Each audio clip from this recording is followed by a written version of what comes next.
Hello student, मैं राजकुमार education point से। आज हम डीओई की वर्कशीट 76 करेंगे, जिसमें हम वास्तविक संख्याओं को रिवाइज करेंगे। सबसे पहले हमें मालूम होना चाहिए वास्तविक संख्या होती क्या है। वास्तविक संख्या सभी परिमेय और अपरिमेय संख्याएं वास्तविक संख्या कहलाती हैं। चाहे वो परिमेय हो चाहे अपरिमेय, दोनों ही वास्तविक संख्या में आती है। ठीक है, सबसे पहले हम उसके बाद देखते हैं परिमेय संख्या। परिमेय संख्या क्या होती है?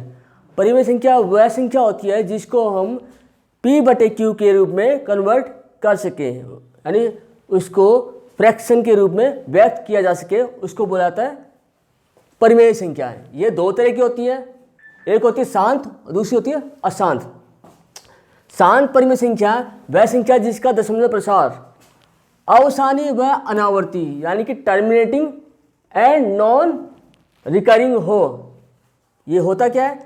ये मतलब जिनका जो दशमलव प्रसार जो है उनका अंत हो, दशमलव प्रसार जो आगे जाके कहीं खत्म हो जाए, रुक जाना चाहिए। ठीक है, इसके हर यानी डिनोमिनेटर के जो गुणनखंड होंगे, अभाज्य गुणनखंड होंगे, उसको 2 की घात 5, 2 की घात m और 5 की घात n के रूप में व्यक्त किया जा सके। यानी कि अगर हम इसके डिनोमिनेटर यानी कि हर को फैक्टर करें तो वो उसके जो अभाज्य गुणनखंड जो हैं वो केवल 2, 2 या 5, 5 में होनी चाहिए। 2, 5 के अलावा कोई और नहीं होना चाहिए उसके अभाज्य गुणनखंड में। ठीक है, अशांत परिमेय संख्या। अशांत परिमेय संख्या वह होती है जिसका दशमलव प्रसार अनवसानी व आवर्ती या जिसे नॉन टर्मिनेटिंग एंड रिकरिंग कहा जाता है इंग्लिश में। यानी इसका दशमलव प्रसार जो है उसका कोई अंत नहीं होता, वो चलता रहता है। इसके हर के अभाज्य गुणनखंड जो हैं वो 2 की घात m और 5 की घात n के रूप में व्यक्त नहीं होते। इनके उदाहरण देता हूँ, जैसे कि शांत का उदाहरण है 5.3405। ये खत्म हो गया, आगे नहीं बढ़ रहा। और देख लीजिए 1.256 खत्म। लेकिन अगर मैं इसको लिखता हूँ अशांत को, तो मुझे लिखना पड़ेगा 3.535353, खत्म नहीं होगा, आगे चलता रहेगा। और एग्जाम्पल देख लीजिए 1.2222, यानी कि ये कहीं इसका दशमलव प्रसार रुकेगा नहीं, चलता रहेगा। दिस इज अशांत परिमेय संख्या। अब आ जाते हैं अपरिमेय संख्या। क्या होती है? अपरिमेय संख्या वह होती है जो परिमेय ना, यानी कि सिंपल सी बात, परिमेय संख्या जिसको P/Q के रूप में कन्वर्ट किया सके, लेकिन अपरिमेय जिसको P/Q के रूप में कन्वर्ट नहीं किया जाता, P/Q के रूप में उसे दर्शाया ना जा सके, इसको बोलते हैं अपरिमेय संख्या। जैसे उदाहरण के लिए 0.12 112 1112 11 ऐसे चलता रहेगा ये। और एक एग्जांपल देखो 3.170 1700 17000, ऐसे आप भी कई एग्जांपल लिख सकते हो। आगे बढ़ते हैं, हम कुछ प्रश्न करने जा रहे हैं। सबसे पहले प्रश्न नंबर 1, कितने दशमलव स्थानों के पश्चात संख्या 53/2 की घात 3 गुणा 5 की घात 2 का प्रसार शांत होगा? तो बच्चों इसके लिए क्या करेंगे? 53/2 की घात 3 इंटू 5 की घात 2। यहाँ देखो हर में 2 की घात 3 है और 5 की घात 2 है। अगर मैं इसको दोनों को बराबर करना चाहता हूँ तो इसके लिए मुझे यहाँ 3 चाहिए, तो 3 के लिए घात 3 चाहिए। तो इसके लिए मैं 5 को ऊपर और नीचे मल्टीप्लाई करता हूँ ताकि नीचे घात हो जाए 3, 5 की घात 3 हो जाए। तो ये क्या बन जाएगा? 5 से 15, 25 25 25 और 1 26, ये जाएगा 265 में 2 की घात 3 और ये 5 की घात 3 हो जाएगा। अब हम क्या करेंगे, इसको लिखते हैं, क्योंकि 2 गुणा 5 10 होते हैं, तो इसको हम 10 की घात 3 भी लिखते हैं। यानी 10 की घात 3 यानी कि कितने होंगे? 0 होंगे, 3 0 होंगे, 3 0 होंगे। इसका मतलब इसका जो दशमलव प्रसार होगा शांत होगा कितने स्थान में, 1 2 3 पॉइंट यहाँ जाएगा, यानी कि क्या आएगा ये 3 स्थान, 3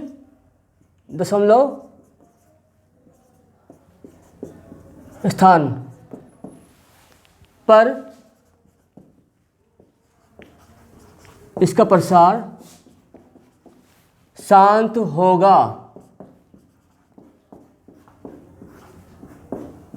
ये इसका उत्तर होगा। ठीक है, नेक्स्ट, अभाज्य गुणनखंड विधि का प्रयोग करके 168 और 448 का महत्तम समावर्तक HCF और लघुत्तम समावर्तक यानी कि LCM ज्ञात कीजिए। 168 के गुणनखंड होते हैं, इसके अभाज्य गुणनखंड करना में 2 से किया हमने, 2 8 16 और ये 2 चौक 8, फिर 2 से किया, ये आएगा 2 चौक 8 और 2 दूनी 4, फिर 2 से किया 21 पे होगा, ये फिर 3 से जाएगा 7 पे और फिर 7 से 1 पे, यानी कि 168 हो जाएगा 1 2 3 2 की पावर 3 इंटू, फिर इसके बाद 3 है, 3 1 टाइम है तो 1 3 की घात 1 हो जाएगी, और 7 भी एक बार रखा है तो ये भी। अब आगे करते हैं 4 4 8 के फैक्टर। 2 से किया, 2 पे गया, फिर 2 पे, ये 4 पे, ये फिर 2 से किया 1 1 और ये 2, फिर 2 से हो जाएगा ये 5 पे आएगा, ये 6 पे आएगा, फिर 2 पे ये 28 हो जाएगा, फिर 2 पे जाएगा ये क्या 14, 2 पे किया, फिर ये 7 और ये लास्ट है 7, यानी कि 4 4 8 के जो फैक्टर हुए वो क्या हुए 1 2 3 4 5 6, 2 आया 6 टाइम और 7 आया 1 टाइम। और हम करते हैं इसका HCF। बच्चों HCF में जो अभाज्य संख्या कॉमन है उसकी सबसे छोटी पावर, इसकी छोटी पावर लेंगे। सबसे छोटी पावर कौन सी है, जैसे यहाँ पे दो कॉमन है तो 2 की पावर छोटी जो है वो 3 है, तो 2 की घात 3 ले लेंगे यहाँ पे। उसके बाद कॉमन 3 कॉमन नहीं है दोनों में, 7 कॉमन है तो 7 में छोटी पावर 1 ही, क्योंकि दोनों में 1 ही है पावर, तो ये कितना होगा, ये 8 हो गया, 2 की घात 3 यानी 2 गुणा 2 गुणा 2 गुणा 7, ये 2 दिन 4 2 8, 8 2 7 56, तो ये हो गया 56 जो है HCF हो जाएगा। बात करते लेते हैं LCM की। LCM में जो कॉमन है, जो कॉमन नंबर है उसकी मैक्सिमम यानी सबसे बड़ी पावर आएगी, और बाकी सभी नंबर भी आएंगे जो जो नंबर इसमें आ रखे हैं, दोनों नंबर में, दोनों संख्याओं के अभाज्य गुणनखंड जितने भी वो सारे आएंगे, और जो रिपीटेड है यानी कॉमन है उनकी क्या आएगी, बड़ी पावर। तो देख लेते हैं, यहाँ 2 की पावर 3 है, यहाँ पे 6 है, तो 2 की पावर 6 लेंगे हम। 3 इसमें नहीं है, इसमें पर इसमें नहीं है तो 3 भी लेंगे क्योंकि नंबर तो आया हुआ है। अब 7 दोनों में है तो एक ही लेंगे, 7 की पावर 1, क्योंकि बड़ी पावर यही मानी जाएगी इसमें। ठीक है, अभी सोल्व कर लेते हैं। इसको लिख देंगे 2 गुणा 2 गुणा 2 गुणा 2 गुणा 2, 6 बार गुणा 2, और इसके बाद गुणा 3 गुणा में 7, ये एलसीएम कर रहे हैं हम। तो अगर सोल्व करते हैं 2 दूनी 4 दूनी 8 दूनी 16 दूनी 32 दूनी 64, 64 हो गए 2 वाले, और भी ये क्या 7 21। अब 64 को 21 से गुणा कर लीजिए, 21 चौक 84 होते हैं, 21 सिक्के 126 और 8 134, तो यानी आंसर हुआ 134। इस तरह से हमने एचसीएफ फाइंड कर लिया। एचसीएफ जो इसका आया वो 56 आया, और एलसीएम जो आया 1344। यहां बोला होगा कि सिद्ध कीजिए कि √2 एक परिमेय है, अपरिमेय है, एक अपरिमेय है।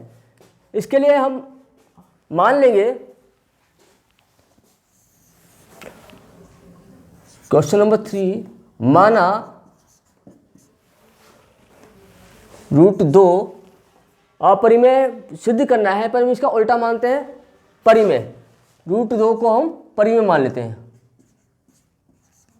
परिमेय संख्या है।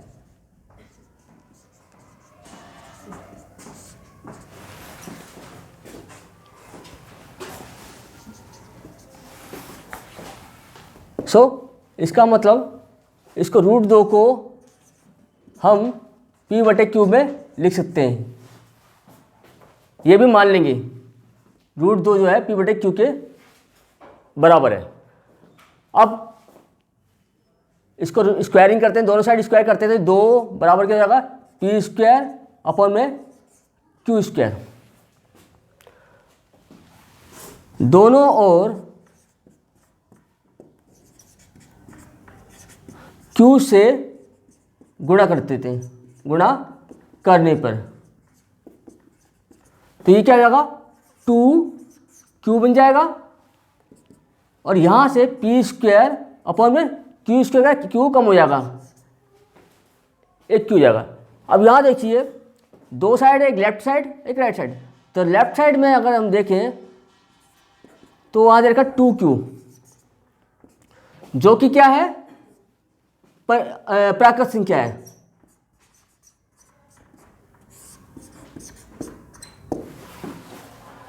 लेकिन अगर राइट हैंड साइड देखें तो वो है p² / q, लेकिन ये प्राकृत संख्या नहीं है, ये है परिमेय संख्या।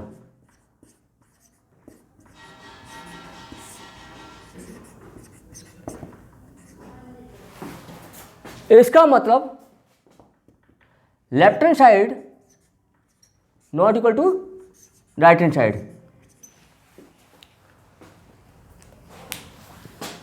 अर्थात हमारी कल्पना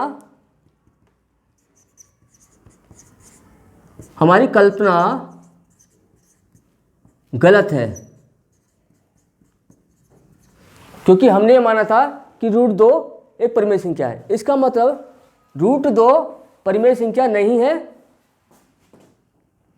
और √2 अपरिमेय है, अपरिमेय संख्या है। सबसे पहले हमने क्या किया, √2 को परिमेय संख्या मान लिया। सिद्ध करना है हमें अपरिमेय, तो इसका विपरीत मान लेंगे, √2 एक अपरिमेय संख्या है। फिर इसके बाद क्योंकि परिमेय है, ये परिमेय माना, तो परिमेय को हम p/q में लिख सकते हैं। इसका मतलब √2 p/q के रूप में है, जहाँ पे यहाँ लिख देना, जहाँ p/q के बीच में कोई भी सार्व अंतर नहीं है, यानी कि उभयनिष्ठ अभाज्य संख्या नहीं है। तो इसके बाद क्या किया, दोनों ओर हमने वर्ग कर दिया। दोनों वर्ग करने में क्या होगा, ये इसका स्क्वायर रूट हट जाएगा, ये p² / q² हो जाएगा। अब दोनों और q से हमने गुणा कर दिया। गुणा करने से क्या हुआ कि 2 जो जाएगा उसके साथ q साथ में आ जाएगा, यानी 2q बन जाएगा, और ये p² ऐसे आएगा, q² की पावर हट जाएगी, सिंगल q रह जाएगा। ठीक है। अब यहाँ 2 साइड है हमारे पास। अगर हम लेफ्ट साइड देखते हैं तो लेफ्ट साइड जो है बचा क्या, 2q है ये, जो कि देखने से मालूम पड़ता है ये प्राकृत संख्या है। लेकिन राइट हैंड साइड देखते हैं तो ये फ्रैक्शन में है, यानी ये परिमेय हो गई, ये परिमेय संख्या है। तो इसका मतलब ये दोनों साइड जो है, ये 2 साइड इक्वल नहीं है। इक्वल नहीं है तो इसका मतलब हमारी कल्पना गलत है कि ये क्या है, परिमेय है, अर्थात √2 अपरिमेय संख्या है। आगे बढ़ते हैं, क्वेश्चन नंबर 4, वास्तव में विभाजन किए बिना दी गई परिमेय संख्याओं के दशमलव प्रसार शांत अशांत आवृत्ति ज्ञात कीजिए। अब इसमें हमें बताना है कि कौन सी शांत है और कौन सी अशांत है। 17/1600 दिया हुआ है, तो 1600 के हम फैक्टर करके देखते हैं, इसके प्राइम फैक्टर देखते हैं क्या क्या बनते हैं।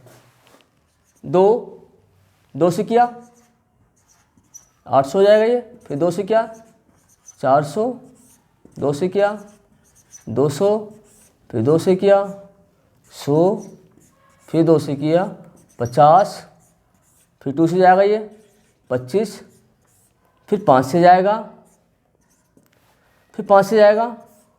यानी कि अगर 1600 को देखें तो इसके फैक्टर के कितने हो गए, 1 2 3 4 5 6, जो 2 है वो 6 टाइम आया और 5 2 टाइम आया। तो हमने अभी पढ़ा कि शांत प्रसार आवर्ती, शांत जो दशमलव स्थान जो है, दशमलव प्रसार जो है वो किसका होगा, जिनके हर को 2 की घात m और 5 की घात n के रूप में लिखा जा सके। यहाँ देखिए सेम है, इसका मतलब ये क्या है, इसको लिखा जा सकता है 2 की घात 6, ये 5 की घात 2, तो ये शांत होगा, ये क्या होगा, शांत होगा। ठीक है, नेक्स्ट बढ़ते हैं। यहाँ देखने से मालूम पड़ रहा है कि यहाँ 2 की घात 3 तो ठीक है, इसके हर में 2 की घात 3 है और 5 की घात 2 है, लेकिन 7 की घात 2 भी है, जिसमें ये 7 नहीं होनी चाहिए, 7 नहीं होता तो ये शांत होता है, लेकिन इसमें 7 की घात 2 भी है, इसलिए अशांत है।